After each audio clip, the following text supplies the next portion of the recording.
Suppose you have a piece of sheet music written for the tenor saxophone.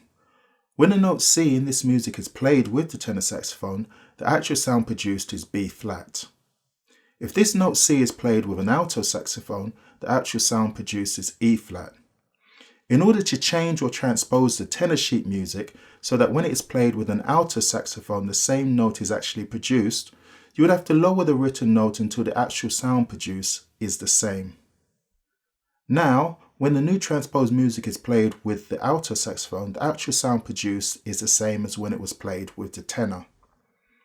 In order to do this, you would have to lower the written note by a perfect fourth. That is, you would have to consider which scale has the fourth note as this note. In the example of the note C, we know that the scale of G has its fourth note as C, so the note C is changed to G. Another way, and probably easier to do, is to raise the note by a perfect fifth, then lower again by an octave.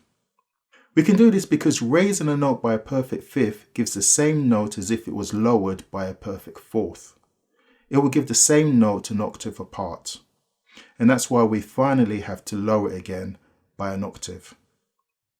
In the case of C, raising it by a perfect fifth is finding the fifth note of the scale of C. The fifth note of the scale of C is G, much quicker to do.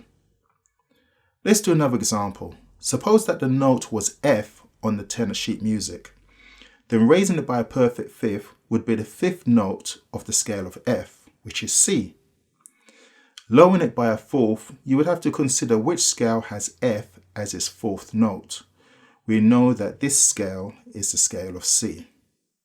So to recap, to transpose tenor sheet music so that it can be played with an alto and produce the same sounds, you would have to either lower it by a perfect fourth or raise it by a perfect fifth.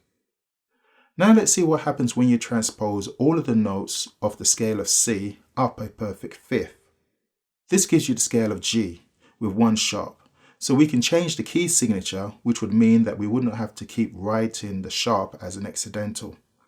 This means that not only do we need to raise every note by a perfect fifth, but we also need to change the key signature.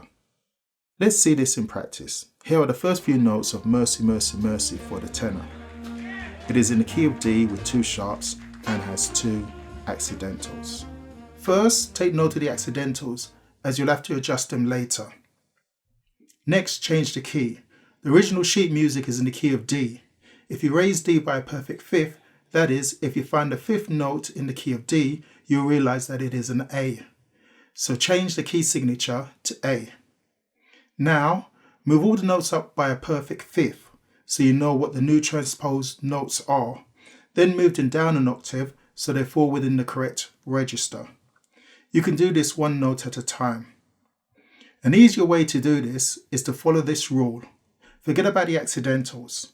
If a note is on a line, move it up 2 lines above, then down an octave.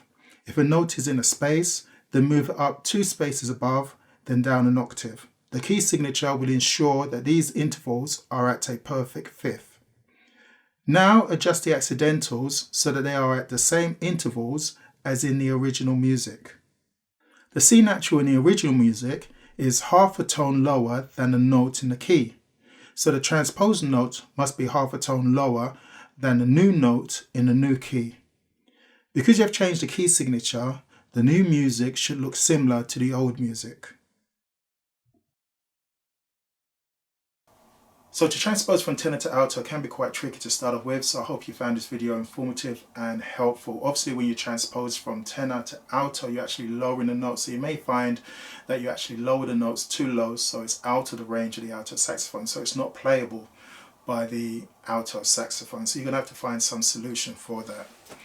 In this book, which is Train's book for E-flat instruments, so this book has been transposed from the original book, which was a B-flat version, to create an E-flat version. So obviously when they've transposed the music some of the music is below the range of the alto saxophone. And the way this book goes about it, in the preface it says that if you find any notes or any phrases that are below the range of the alto saxophone, then play them an octave higher. So that's their solution to this problem. So the main problem you will have when transposing from tenor to alto is that the notes may fall outside of the range of the alto saxophone, and you're going to have to find some solution for that.